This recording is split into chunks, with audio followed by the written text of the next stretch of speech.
When somebody says German armor, we immediately think about panthers, tigers, the glorious Tiger II. And that's hardly surprising. They're all iconic vehicles. But if we start to tell the tale of the Panzerwaffe from the very beginning, we can't overlook the fast beasts of Blitzkrieg, Panzers. Let's talk about them.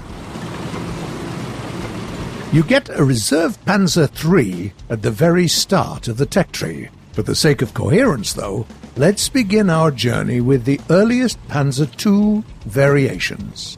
Say hi to the Panzer Kampfwagen II Ausf C. Its premium variant, the Panzer II C DAC. This is a light tank with decent mobility and a 20mm gun, which is punchy enough to deal with most opponents with a couple of hits, and has a pretty good rate of fire to boot. And if that wasn't as quick-firing as you'd like, take a look at the Aus F. Its gun has a fire rate that is almost twice as high. Be careful, though. Tanks of these series don't have much in terms of protection. Okay, now we're cleared to talk about the Panzer III tanks. And boy, are there many of them.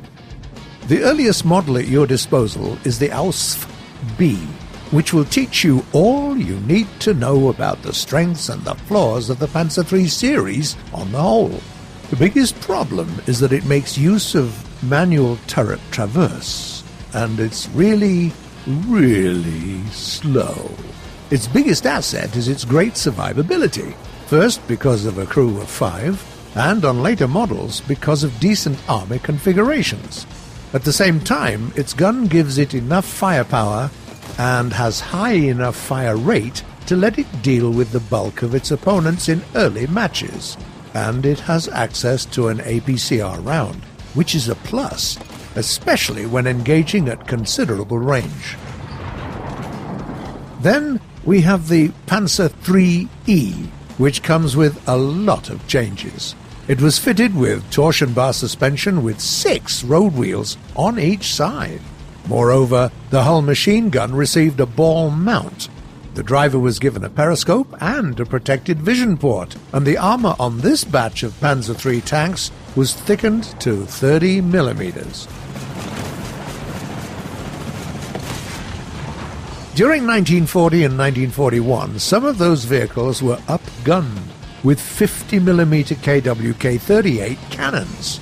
Those tanks are known as the Panzer III F. With new gun came new rounds, including a very potent APCR. On the other hand, you still have to deal with that horrid turret traverse of 5.5 degrees per second. Ooh. All of that, good and bad. The turret, the gun, the ammo selection are present in the J variation as well. At the same time, the Ausf J got a sturdier mantlet and better protection in the front, with armor that was around 50mm thick. The J1 and L variations were initially all about trying to outfit a Panzer III with a Panzer IV turret along with its 75mm long-barreled gun. To be fair, it wasn't a complete failure. You can find a Panzer III with a shortish gun of this caliber in the premium section of the tree, the Panzer IIIN. The turret was not an easy graft, though, and eventually the idea was abandoned. What the tanks got instead was a new mantlet with additional offset armor. The Panzer IIIL received 20mm thick armor plates on the front of the hull, and its turret on top of that. Naturally, all of that led to an increase in weight, to 22.5 tons to be exact. On the other hand, it got faster turret traverse, 14 degrees per second. It's hardly record-breaking, but that's already something. The last modification of this Panzer is the Ausf M. It comes with mortars for launching 90mm NBK smoke grenades, and side skirts that were meant to protect the tank from glancing heat projectiles. You won't run into any opponents using heats at this BR, but this additional protection is far from useless. Early Soviet rounds would often detonate when coming in contact with your skirts, instead of actually hitting your armor.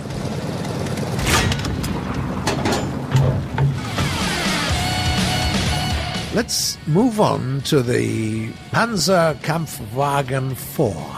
Broadly speaking, those panzers are on the bigger and the slower side. On the other hand, even the earliest of them are equipped with 75mm cannon.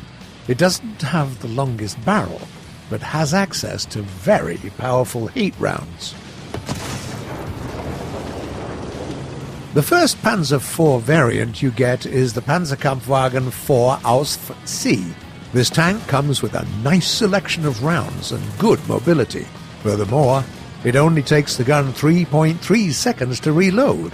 At the same time, this vehicle can't offer much in terms of armor, a problem solved in the next model, the Ausf E. Its turret and side armor is 20mm thick almost everywhere. That's 5mm thicker than on the previous model. And there are additional armor plates, all 20mm thick, installed on the sides as well.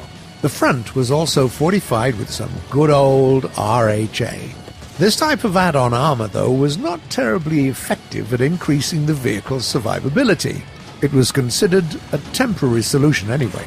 A more profound armor upgrade brought us the F1 model. In the front, its armor thickness was increased to more respectable 50mm. The F2 variation's most distinctive feature is a new, more powerful gun, the KWK-40 L43 cannon that can reliably annihilate nearly every single tank that you can run into, even though some of your enemies might get lucky once or twice with their fancy sloped armor. Even with the new gun, the tank is still very mobile.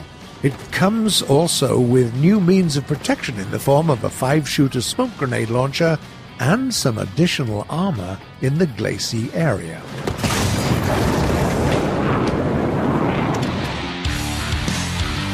The next variation, the Panzer IV-G, has even more armor, 80mm in the front. Still not enough to feel safe on the battlefield, though. It makes use of a double baffle muzzle brake and, unlike its predecessors, comes with smoke launchers positioned on either side of the turret. But the most common variant of the Panzer IV is the Ausf H, which was a subject to many upgrades. To start with, the tank's 80mm front glacis armor was made as a single piece.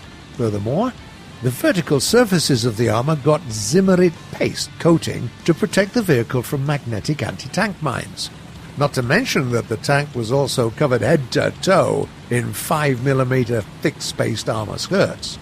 Then there was also an electric motor powering the tank's turret traverse, allowing for the much faster traverse rate of 14 degrees per second. Taking into account all changes to the design, this model is the most heavily modified Panzer IV in the game. The J variation is almost a direct opposite. It was built as a result of the efforts to create a version of the tank that would be as cheap to produce as possible. Germans didn't have as many resources later on in the war after all. The engineers behind the project removed the powered traverse, once again giving the tank the traverse rate of 6 degrees per second. Parts of its spaced armor kit had to be dropped also. At least you still have a full set on the premium version, so there is that.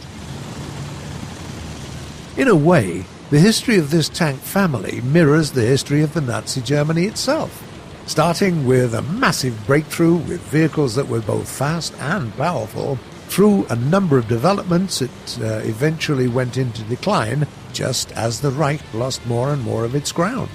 A tank of the Panzerkampfwagen family isn't just a tank. It's a bit of the world's history in the form of a vehicle. And then we made digital copies of that history in War Thunder, so that you can relive the epic tale of this tank family yourself. Do you enjoy driving panzers in battle? Are there any epic stories to share? Do tell us in the comments below.